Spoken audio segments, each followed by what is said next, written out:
સ્વાગત છે મિત્રો તમારું બધાનું આપણે શેર પ્લેટફોર્મ ફોરેસ્ટવાલા યુટ્યુબ ચેનલના એક નવા વિડીયોમાં।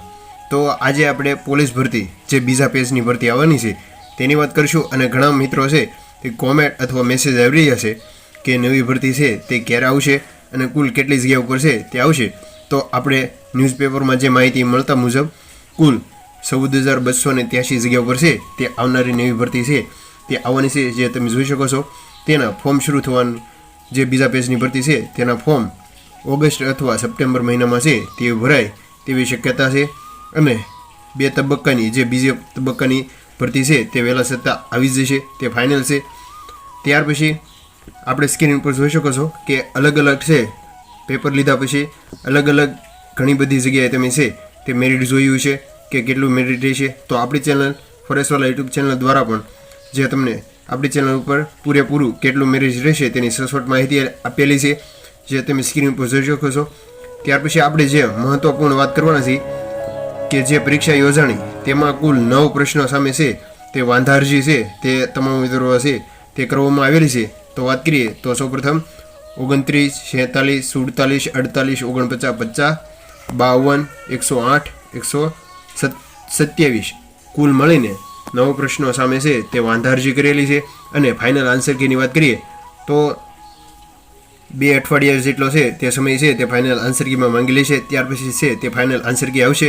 તો તમે સ્ક્રીન પર જોઈ શકો છો કે સૌપ્રથમ 127 નંબરનો જે પ્રશ્ન છે કે નર્મદા મુખ્ય નહેર કેટલા કિમી લાંબી છે, તો તમે જોઈ શકો છો તેનો જવાબ છે 458। અને જે જવાબ છે તેની વાત કરીએ તો સૌપ્રથમ 127 તો સરદાર સરોવર નર્મદા નિગમ લિમિટેડ જે ઓફિશિયલ વેબસાઇટ છે તેની વાત કરીએ તો કેનાલની લંબાઈ ગુજરાત અને રાજસ્થાની બોર્ડની એટલે કે ગુજરાત અને રાજસ્થાન બોર્ડની 458 છે જે બતાવવામાં આવેલી છે। અને ત્યાર પછી વાત કરીએ તો જે માત્ર ગુજરાત કેનાલની લંબાઈ અને રાજસ્થાનની 74 કિમી લંબાઈ છે, એમ ઉપરાંત નર્મદાની લંબાઈ 532 કિલોમીટર છે। અને આ પ્રશ્નમાં ક્યાંય ગુજરાતનો ઉલ્લેખ નહીં, તેથી આ પ્રશ્ન છે તે ઓપ્શન ખોટો ગણાશે। ત્યાર પછી જે બીજો પ્રશ્ન છે તેની વાત કરીએ તો તમે જોઈ શકો છો કે 108 નંબરનો જે પ્રશ્ન છે કે જેન નામ કયા સંસ્કૃત ક્રિયાપદથી પ્રેરિત છે, એટલે કે જો તમે જોઈ શકો છો તેનો જવાબ એ આવે છે।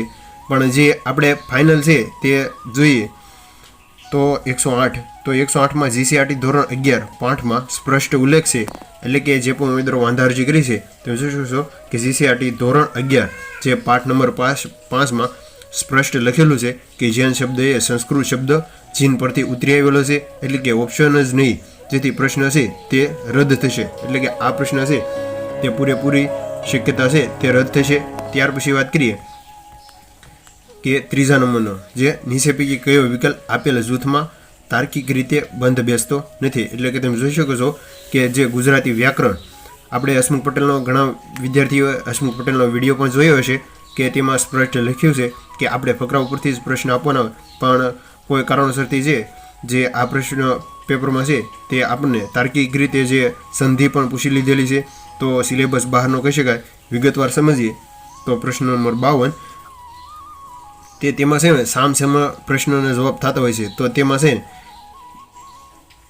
જવાબ આવે છે બી અને ડી, એટલે કે આ બંને પોતપોતાની સામે હોવાથી જે તેથી જવાબ થશે। એટલે કે તમે જોઈ શકો છો કે આ પ્રશ્નમાં છે તે બી અને ડી એટલે કે બે ઓપ્શન થાય છે અને સિલેબસ બહારનો પણ કહી શકાય, એટલે કે આ પ્રશ્ન પણ છે તે રદ થવાની પૂરેપૂરી શક્યતા છે। અને તમામ ઉમેદવારો છે તે વાંધા અરજી પણ આપેલી છે। ત્યાર પછી તમે સ્ક્રીન પર જોઈ શકો કે 47, 47, 48, 49 અને 50 જે તમામ ઉમેદવારો છે તે વાંધા અરજી કરેલી છે, એટલે કે આ 5 પ્રશ્ન છે તે સિલેબસ બહારના પૂછેલા છે, જે તમે જોઈ શકો છો કે 46, 48, 48, 49 અને 50 આ જોડણી પૂછેલી છે અને ગુજરાતી ગ્રામરનો ભાગ છે અને સિલેબસ બહારનો વિષય હોય, જેથી પ્રશ્ન છે તે રદ, એટલે કે તમે જોઈ શકો છો ગુજરાતી સંધિ વ્યાકરણ જેવા 5 પ્રશ્નો છે તે વિદ્યાર્થીઓને જે સિલેબસમાં પણ નથી આપેલા, આપણે ઓફિશિયલ પ્રમાણપત્ર પણ આપશું, જે તમે જોઈ શકો છો। ત્યાર પછી વાત કરીએ તો જે આપણે 7મા નંબરનો જે પ્રશ્ન છે તેની વાત કરીએ તો શબ્દના અર્થને ધ્યાને લઈ યોગ્ય વિકલ્પ ઓળખાવો, એટલે કે શબ્દને ધ્યાનમાં લઈ અને શબ્દો ઓળખાવાનો હતો. તો તેમાં જવાબ આવે છે 29માં કે આ પ્રશ્ન સંઘનો છે, જે સિલેબસ બહારનો પ્રશ્ન છે, જેથી રદ કરવા વિનંતી. એટલે કે તમામ મિત્રો છે તે વાંધારજી કરી છે ઓફિશિયલ, જે આપણે વાંધારજી કેમ કરવી તેની પણ માહિતી આપી હતી. ત્યાર પછી તમે જોઈ શકો છો કે જે પ્રશ્ન રદ થવાના છે તે વિગતવાર અહીં માહિતી આપેલી છે, જે આપણે આગળ વાત કરીએ. હવે નવા પેજની ભરતી છે તે હવે ઓગસ્ટ સપ્ટેમ્બરમાં આવી જશે. તો તમામ મિત્રો જે પણ વિદ્યાર્થીઓ તૈયારી કરતા હોય તે તૈયારી મૂકતા નહીં. ત્યાર પછી વાત કરીએ તો મિત્રો તમે જોઈ શકો છો કે LRD પરીક્ષાના સિલેબસ બહારના પ્રશ્નો છે, જે આપ સૌને ખ્યાલ છે ગુજરાતી વ્યાકરણના છે, તે સિલેબસ બહારના પૂછવામાં આવેલા છે. અને આ પેટર્ન છે તે પાર્ટ A અને પાર્ટ B પ્રમાણે તમારે પાર્ટ Aમાં 31 અને પાર્ટ Bમાં 48 કુલ મળીને 80 માર્ક્સ થતા હોય તો જ તમે છે તે આ પેપરમાં પાસ થશે. તો ઘણા મિત્રો છે તે પાર્ટ Aમાં જ એટલે કે 40% જ ફેલ થયા છે. તો ઘણા મિત્રો છે તે રજૂઆત પણ કરવામાં આવેલી છે. ગુજરાત ભરતી બોર્ડ ગાંધીનગર ઉદ્દેશને આપેલા આવેદનપત્ર, એટલે કે વિદ્યાર્થીઓ તરફથી છે તે આવેદનપત્ર આપવામાં આવેલા છે કે આપ સૌએ આપણે આગળ વાત કરીએ એમ તે કુલ 9 પ્રશ્નો સામે છે તે તમામ મિત્રો છે તે વાંધારજી કરેલી છે. અને તાજેતરમાં 15/6/2025ના દિવસે છે, એટલે કે જે આપ સૌને ખ્યાલ છે પેપર યોજાણું હતું, તો ગુણભાર છે તે 40% હતું હોવાથી ઉમેદવારો છે યોગ્ય ન્યાય આપવા વિનંતી. એટલે કે પાર્ટ Aમાં ઘણા ઉમેદવારોને છે તે માર્ક નથી થતા, તો તમામ ઉમેદવારોને છે તે હિતમાં જવાબ આવે તેવી આશા રાખીશું. ગુજરાત પોલીસ ભરતી બોર્ડ દ્વારા સેક્ટર 19 ગાંધીનગર જે રીઝા ગોટરોને સંબંધિત લેખન આવેદનપત્ર છે તે મામલતદાર કચેરી દ્વારા પણ આપવામાં આવેલું છે. અને અન્યાય અપેક્ષા રાખીએ છીએ. આવેદનપત્રમાં જણાવ્યું છે કે 15 જે પરીક્ષા યોજાણી હતી તેને જૂની ભરતી બોર્ડ દ્વારા એક રક્ષક ભરતીની પરીક્ષા લેવામાં આવી હતી, એટલે કે લોકરક્ષક ભરતીની જે પરીક્ષા લેવામાં આવી હતી, જે પરીક્ષાના પ્રશ્નપત્ર સિરીઝ B માંગ પ્રશ્ન ક્રમાંક 16 થી 20 સુધીના પ્રશ્નો છે તે ગુજરાતી વ્યાકરણ ધરનો હતો. એટલે આપ સૌને ખ્યાલ કે 16 થી 20 પ્રશ્ન છે જે ક્રમાંક નંબર તે ગુજરાતી વ્યાકરણના હતા. પ્રશ્ન ક્રમાંક 70 થી 80 સુધીના પ્રશ્નો ભાષા શૈલીના પ્રશ્નો છે, જે અભ્યાસક્રમ બહારના છે, એટલે કે અભ્યાસક્રમ બહારના પ્રશ્ન પૂછાશે.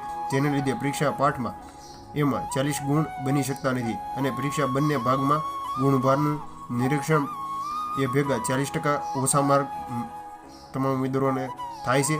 આ કારણથી અમારી સાથે ગુજરાતમાં લાખો ઉમેદવારો અન્યાય થયો છે હોવાથી એવું લાગી રહ્યું છે. આ અંગે ઘટતા ઉમેદવારોને યોગ્ય ન્યાય મળી રહે તેથી આવેદનપત્ર આપવામાં આવેલું છે. એટલે કે ઘણા ઉમેદવારો છે તે ગાંધીનગર જઈ અને રૂબરૂ છે તે વાંધારજી કરી છે અને આવેદનપત્ર પણ આપવામાં આવેલા છે. જ્યારે પણ આના અંગે જે કાંઈ સચોટ માહિતી આવશે ત્યારે આપણે વિડીયો બનાવશું. તો મળીએ એક નવા વિડીયો સાથે. ત્યાં સુધી બને રહેજો. અને જો ચેનલ ઉપર ન હોય તો ચેનલને અત્યારે સબસ્ક્રાઈબ કરી લેજો, જેથી ભવિષ્યમાં આવનારી તમામ માહિતી તમને સચોટ રીતે મળી રહે. તો થેન્ક યુ.